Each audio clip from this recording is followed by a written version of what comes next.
country, its formation. It became 6 republics: Slovenia, Croatia, Bosnia, Herzegovina, Serbia, Macedonia, and Montenegro. And they had a relatively peaceful life until Tito died. Well, there emerged some political leaders from each of these major ethnic groups, or whatever you want to call them. Among them was Slobodan Milosevic. And it's interesting to know that the name Slobodan means freedom in the language. That's ironic. And he led the Serbs, but he was the big man. But he was opposed by, his contender was Franjo Tudjman from Croatia, a military man. And they struggled for power and access and control and all of that. What was a relatively peaceful environment was exacerbated by these individuals in pursuit of their own personal aggrandizement and those of their ethnicities. It led to a major concern where war actually developed. And Barbara and I were not allowed back into Yugoslavia. We had come home and we had left everything in Yugoslavia to come home for our daughter. Philippa was going to school. Going to where? Graduation. For her graduation from secondary school. And we came home and we could never go. All of our possessions were in Yugoslavia.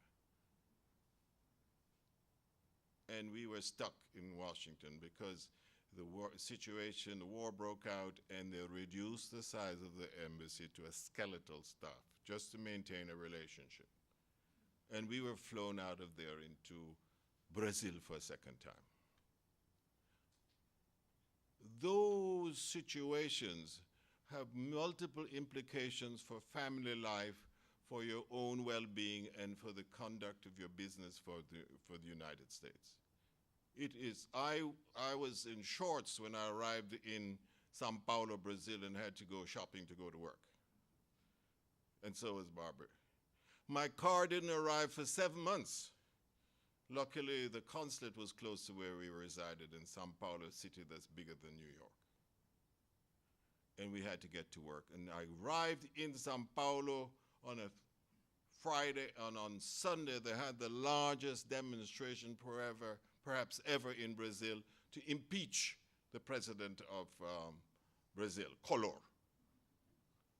I was on the top of a bank with some junior officers trying to explain to them how you handle this estimation of crowds and the dialogue that goes on to impeach the president of Brazil. And that put one to work quickly. Now, the aspect of diplomacy that comes here, another quiver, is there was an emerging Lula. Inácio da Silva Lula. And he came from the poorest part of Brazil, what's called the Sertão, Brazil. Brazil is bigger than the United States if you took out Alaska, the Sertão up here. Now, people believe that Brasilia is in the center of the country. It's not in the center of the country. It's closer here to this L. The center of the country is the Amazon. These states here are, Maranhão and so forth. But anyhow, he came, and he migrated as a young boy to Sao Paulo. And Washington was very concerned about the emergence of a left-wing leader in the largest country in the hemisphere, outside of the United States. Big concern. So they sent some instructions. We want a message that tells us how would Lula be as a negotiating partner when he was leading in the polls. I happen to know Lula quite well. Luckily, I served in Brazil twice because there was a young congressman years ago in Brasilia when I was working in Brasilia. And by the way, tangentially in Brasilia, you know the power structure of the world from Brazil's eyes by where the embassies are. The American embassy behind it was the Soviet embassy, beside was the British embassy, and on the other side was the Catholic Bishops' Conference, the CBC, whatever. I used to spend time in there too. And the next embassy there was the Vatican, the Apostura Annunciatura Apostolica. That was the power. It's not accidental that they were clustered together. So anyhow, I was charged in our entire mission. And we have a consulate here, a consulate in Recife, consulate in Porto Alegre, and then we had one in Bahia, and of course the embassy here, and of course in Sao Paulo. So I had to get to work. And I'll tell you this, that when you are charged with writing something like that, you have to get to the nub. So I go, you ever heard of Pelé? I used to go to Santos, down here where the stevedores and all of these dock workers, when Lula was speaking to the PT, the PT, Party of Workers. Go with him, go to party conference and, dance with his wife and this sort of thing to get to know what was going on. Luckily, early in my life, I studied in Paris at the University of the Sorbonne, and I had a classmate in Paris who became Lula's chief foreign affairs advisor, Garcia. So I had a connection, which I revived, and I used to meet him at 5:30 in the morning in a little cafe in Oscar Freire in Sao Paulo, where only dogs are in the street to talk about about Lula. And that type of reporting, like I mentioned to you about George F. Kennan and so forth, and Bruce's Cable from Paris, those types of messages that you send have a lot of weight if you build up a reputation in the system. Fareed Zakaria, whom you all listen to on Sunday morning on Foreign Affairs, you know what he said he learned most about WikiLeaks and Snowden? The quality of reporting that diplomats do. He said it on television. He never had a chance to read that stuff before. So that's another thing we have in our quiver that is working and understanding the inner workings of the society and where power lies. I'll tell you one quick little anecdote. When we were in the Cameroon, we were invited one Sunday to go to the chief, to go to a tribal chief dinner in our honor, a lunch in our honor. And we were invited by a great friend of ours who's a Bamileke, and it's important to know he's a Bamileke when you're talking about Cameroon, because the Bamileke people are known like the Igbos, the most industrious people in the Cameroon. They are the business people, the entrepreneurs, the people who make things move. They're not government bureaucrats. A bad term to use for me, but but anyhow. And so George, whom we knew when he was doing his MBA at UCLA many years ago, and by the way, George knows more about American football than Americans. He could tell you all the teams. He turned out to be our neighbor in Bastos, which is a bourgeois area of Yaoundé.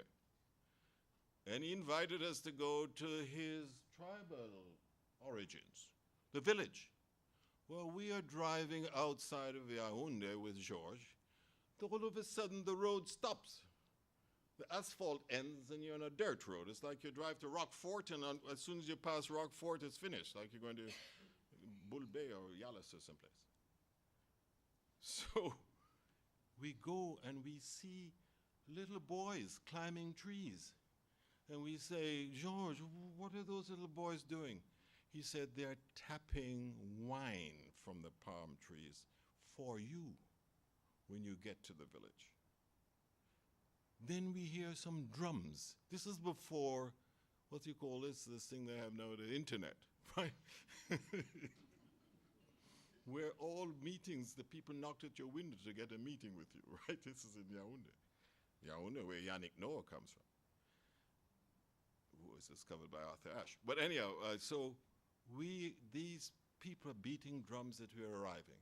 When we arrive in the village, women's liberation is no big thing in those villages because the women are over here right? And they're not going to be served first, right? These are some of the sad realities of the world. We're trying to change some, and we're having some success. But in any event, we go there. And these fellows who wear the Armani suits and the Yves Saint Laurent suits and the Brooks Brothers suits, when they arrive in that village, they don't wear those suits in that village. They wear their traditional dress. And these are highly educated people, educated all over the world, some of them perhaps at this university. And they show deference right away to the leader. So you learn as a good diplomat, it's risky because one of ours died in Benghazi, or 4. But you get very close to the nub. So when you're asked to write about where does power lie in the Cameroons, I'll give you one last one in question and answers. This is in Tibet. I used to handle Tibet. And I arrived in Chengdu, I was telling the other day, in China. China, please. Chengdu is somewhere here. Tibet is somewhere here. I was charged to, as the desk officer handling Tibet on the China desk, this is during Tiananmen Square, just before, to get an assessment of what's happening in Tibet with regard to the Chinese human rights issues and so forth. Well, I was accompanied by a fellow diplomat who was assigned to our consulate in Chengdu, who spoke Tibetan. He was trained in Tibetan, right? So we went there, and we arrived there. In the first 2 days, you cannot move around. It's like you had too much red stripe, better white rum. You are, because of the altitude. But guess what? When you arrive, people there know you've arrived. So they serve you yak butter and yak for breakfast and a yak soup this and yak this milk and whatever. Well, the owner of the hotel, not the manager, was an Englishman. It was the only decent hotel in Lhasa. He summoned me for dinner with my colleague. So we went to dinner at his house, and he gave us an overall brief. My friend, my colleague from Chengdu knew a lot, of course, his area of responsibility, but I was coming from Washington. So anyhow, he gave us an overall brief. The next day, we rented bicycles. And we rented these bicycles, and by the way, this is in the winter time, December. The only thing you see there are people's eyes. You don't, and their eyes are not that wide either. And so you're just in this thing, and you're on a bicycle. Now, I haven't ridden a bicycle since I was at Town Moor, right? So I am riding this bicycle with my colleague down riverbeds, in dry riverbeds, into caves to meet with Tibetan dissidents with a candle down in the underground, to get an assessment of where the Tibetans were, what they were they're thinking with the Chinese and so forth. First-hand account, not CNN, not even the BBC. So when we left, the Chinese sent out the military in the city of Lhasa. There's a place in the sacred part of Lhasa called the Potala. You know about it, the Potala. You're not supposed to go around the Potala this way. You have to go this way. But then the Chinese troops came out. Of course, they went to show control, the opposite, the wrong way. And I ran with my colleague into a, what do you call those things, temple, with a rug that I'd bought over my shoulder into this temple with the pilgrims in there who had come from all over Tibet for a special event. And I was there like a pilgrim in this temple for hours until the Chinese took off. But the important thing about that message is that when I got back to Washington, and when I had to write a memorandum about why I thought the Dalai Lama should meet with senior officials, I had a strong basis upon which to write my memorandum, to go to the Secretary of State. I told you last time I didn't win. But the point of the story is that diplomats do things that are often not even heard of. And the last thing, and it's up to you now, is intelligence, and I'll leave that to you.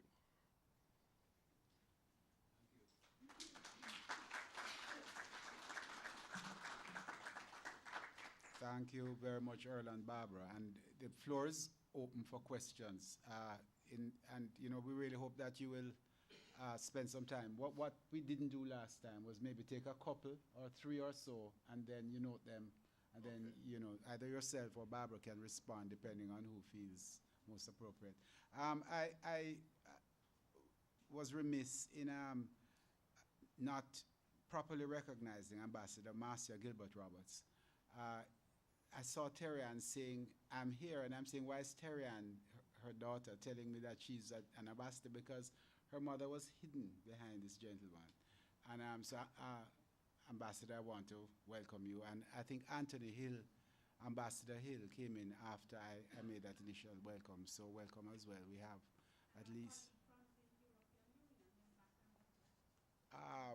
and welcome. Welcome, Ambassador. I didn't see you either, and so it's good to have you here with us. And if there are any other members of the diplomatic corps, Peter Russo keeps putting up his hand, but I'm not quite sure. Yes, Ambassador, welcome. Deputy Ambassador, welcome. We've met before, and it's good to have you here this evening. Thank you very much, from Colombia. I'm going to not play an active role unless there's an overwhelming response from the floor. Please come to the mics, and then I'll ask Earl and Barbara to respond.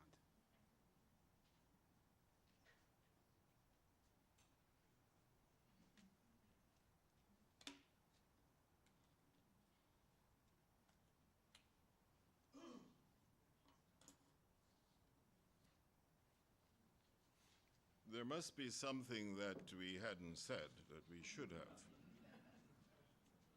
Because, go ahead, sir.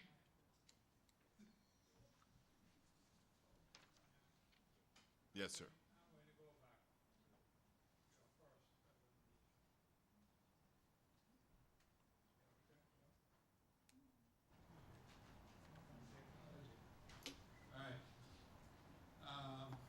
Mr. Ambassador, answer me a question. We live in islands, small but democratic. We believe in the electoral process. We believe in orderly change of government. We believe in friendly relations everywhere. But one gathers the impression that your ex-employer regards us as a nuisance to be ignored. Luckily for us, and Africa, and a few other places, our long-standing friends, the Chinese, who were recognized here in 1973 by the late Prime Minister Michael Mann, I happen to know a little about it, because I was fairly close at the time when the decision was made. But they have filled the gap as you have withdrawn your capital to Wall Street and left us, who used to be important to you when communism and Castro were running hard and wide. We are now only the beneficiaries of your returning Jamaican criminals. And very little cash, and very little support.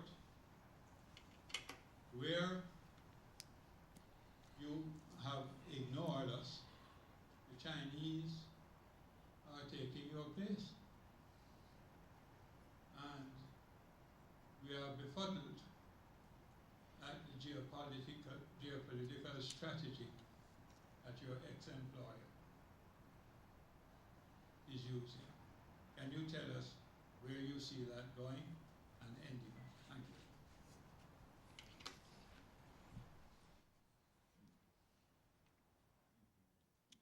The poignancy of the question. Oh. Okay. Okay. My name is Cleveland Acosta, and I would like to get your opinion on the recent declaration by President Obama that the United States ought to shift from a warlike mode to one of diplomacy. And I'd like to find out just what do you think of his policy towards the resolution of differences between the United States and Iran, which is a very pivotal state in a rather turbulent environment. Thank you. Thank you.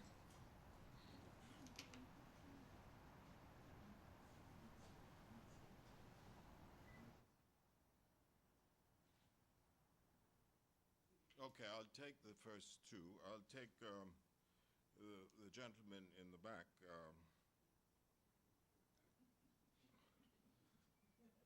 Who happens to be a very good friend of mine, by the way. For just too long, from we're about 11 years old. And you can imagine we did many things together. It's a serious question, Peter, and I'm glad you asked it. I tried to address that in a kind of perhaps elliptical way in my little essay that I wrote, which, if you can find it, where I talked about small states and medium states, and I referred to it today again in my general comments. The blame, and I'm not going to be in a blame game, so to speak, but in all honesty, in this competitive world, this shrinking world, this constricted world, small states, albeit dear friends of ours in the past, have to find their way to get the recognition they deserve. Zealous advocates of relations between the US and other countries seem to hold sway too often in the halls, the corridors of power in Washington. They hold big sway. If you are handling Russia, you hold a bigger sway than if you're handling Paraguay. And that sort of culture that exists in Washington needs to be addressed. I'm saying to you now that the other aspect of it is that your advocacy for your interests should be articulated with clarity to the right people so that the word gets to the higher ups, i.e. the Secretary of State and the President of the National Security Council or whatever. Skillful diplomats, and I see diplomats, Jamaican diplomats here, some of them I've known a long time, some I've just met, but I think they understand that from their own experience, you have to find a way to get your message on the table. The demise of the Soviet Union, and Peter, you're 100% right, the demise of the Soviet Union has in some way exposed some of your friends in the sense that they shrink away from their previous posture with you. But just like big nations in the rise of emerging powers are finding their way to deal with this multipolarity, you have to find a way to handle it with your own advocacy and skill. Because you are contending with others who are promoting other relationships of a bilateral nature. I mentioned last time the whole question of forming a group. CARICOM is a case in point. But I also mentioned that while you are having this formation of groups, you are having also disintegration in another sense. So I can't tell you skilled businessmen, intellectuals, and senior government officials how to do it. But I think that your government, for example, has to make sure that the people on that team to promote your trade interests in Washington have to understand that you have some other options. And those options that you have, that you perhaps are considering exploiting, might lead to a diminution of the intensity of relations that you have been having with the United States. This is a reality. And I'm not a leader here, but statecraft tells me that the leadership here has to understand that. I cannot come to Jamaica and tell people how to run their business, but I can say that you've got to find a way to advocate with stealth your own interests. And that interest can be couched, if I were writing a position paper, can be couched in the terms of mutuality of interest. Great Jamaicans live. A lot of remittances come back. There's a cultural area. Barbara talks about soft diplomacy. There's a lot of, Jamaica has some cultural features that if channeled and positioned in the menu of discussion that you have in Washington, can win some support. So I believe in the intellectual exchange. Let scholars here go to America and learn, and their scholars in America come here and learn, so that there's a mutuality of interest and understanding. But this is a slower process, but as Barbara showed you in the Philippines, it paid big dividends in a revolution. Now, I'm not advocating a revolution here, by God, means you know about parliamentary transition in government, I know, from government to government. But it's a tough one, Peter. It's really a tough one. And you have to win allies also in the decision-making apparati in Washington. You have to win allies. So therefore, you have to know who are the people whose views are very well respected, so that when they write that